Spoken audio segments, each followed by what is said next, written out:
Ini adalah kisah perjuangan kisah cinta antara pemuda Persija dengan Persib yang penuh dengan makna. Selamat menyaksikan.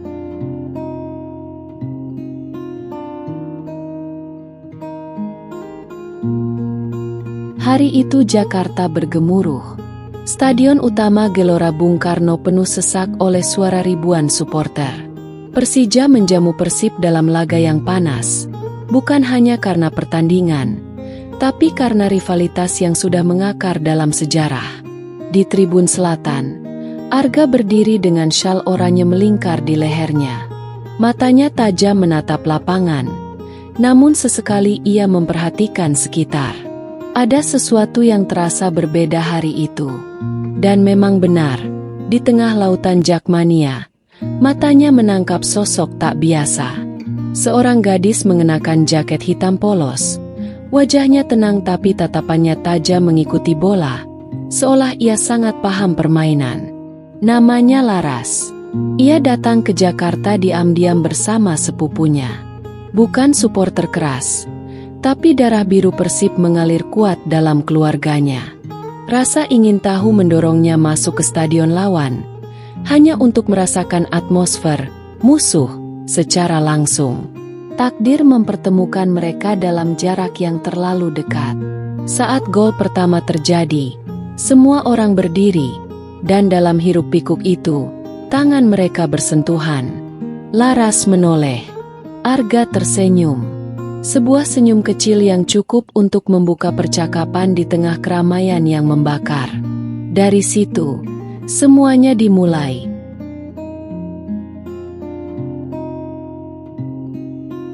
2 bulan kemudian, giliran Persib menjamu Persija di Bandung. Kota itu memanas sejak hari-hari sebelum pertandingan. Bendera biru putih berkibar di setiap sudut, dan aparat bersiaga penuh. Laras tak menyangka bahwa Arga benar-benar akan datang. Ia awalnya hanya bercanda. Kalau kamu nekat nonton di Bandung, aku traktir batagor. Tapi Arga menjawab serius. Aku nggak takut, asal kamu ada di sana. Mereka bertemu di sebuah kafe kecil jauh dari stadion. Arga datang tanpa atribut, hanya hoodie hitam polos. Saat melihat Laras dari kejauhan, jantungnya berdetak tak karuan. Gila, kamu beneran nekat kesini, kata Laras dengan senyum tertahan. Yang lebih gila, kamu bikin aku datang ke kota musuh, balas Arga sambil tertawa gugup. Mereka mengobrol lama. Laras suka menulis puisi, Arga suka melukis mural di dinding stadion. Mereka tertawa, mengolok-olok fanatisme yang terlalu keras, dan mulai merasa dunia ini tidak sesempit warna jersey yang mereka kenakan. Namun dunia luar tak sebaik itu. Saat hendak pulang, 2 pemuda bermotor berhenti tak jauh dari kafe. Salah satunya memandangi Arga dengan tatapan curiga. Bukannya itu yang nongol di tribun selatan waktu di Jakarta, ya? Arga tahu situasinya gawat. Ia menarik tangan Laras dan buru-buru pergi. Tapi wajahnya sudah tertinggal di ingatan lawan. Keesokan harinya, rumah Laras ricuh. Ayah dan ibunya murka setelah video pendek Laras dan Arga beredar di grup supporter. Apa kamu sadar apa yang kamu lakukan? Bentak sang ayah. Kamu mempermalukan keluarga ini. Ibu Laras pun kecewa. Sudah banyak darah tumpah karena rivalitas ini. Kamu malah main hati dengan salah satu dari mereka. Laras mencoba menjelaskan. Dia bukan seperti yang kalian pikir. Dia baik. Dia ngerti aku. Namun tak ada yang mau mendengar. Laras dikurung di rumah. Ponselnya disita.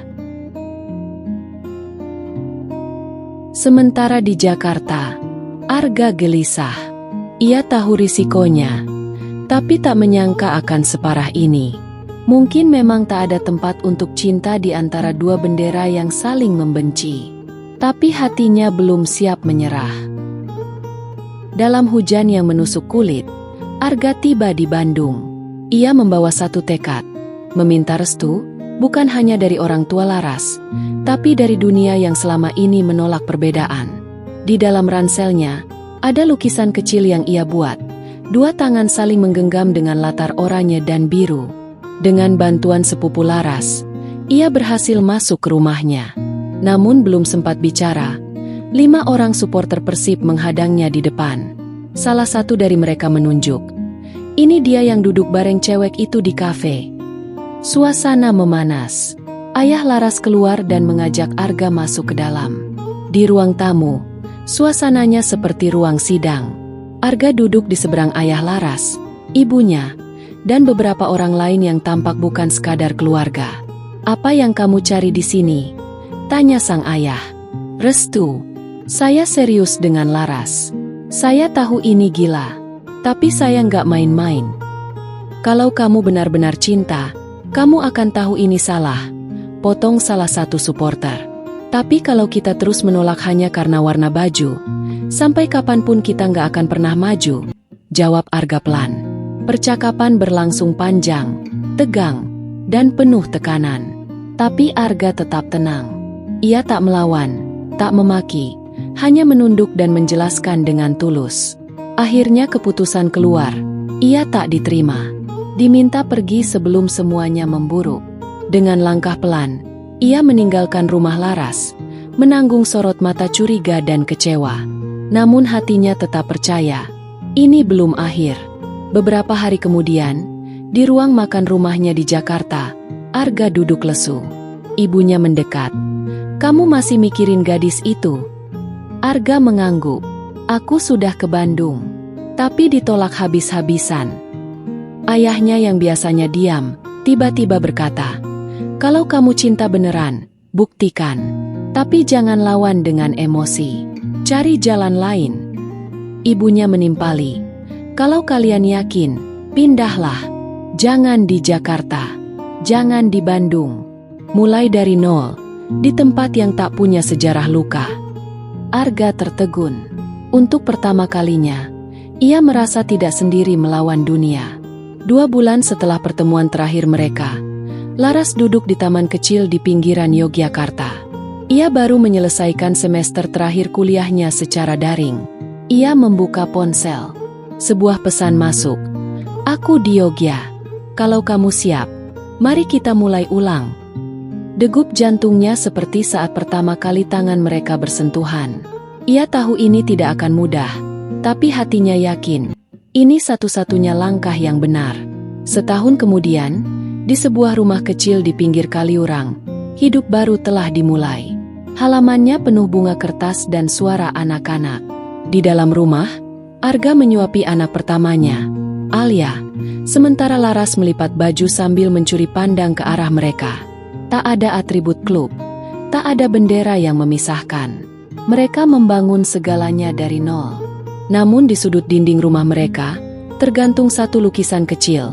2 tangan saling menggenggam, satu berwarna oranye, satu berwarna biru.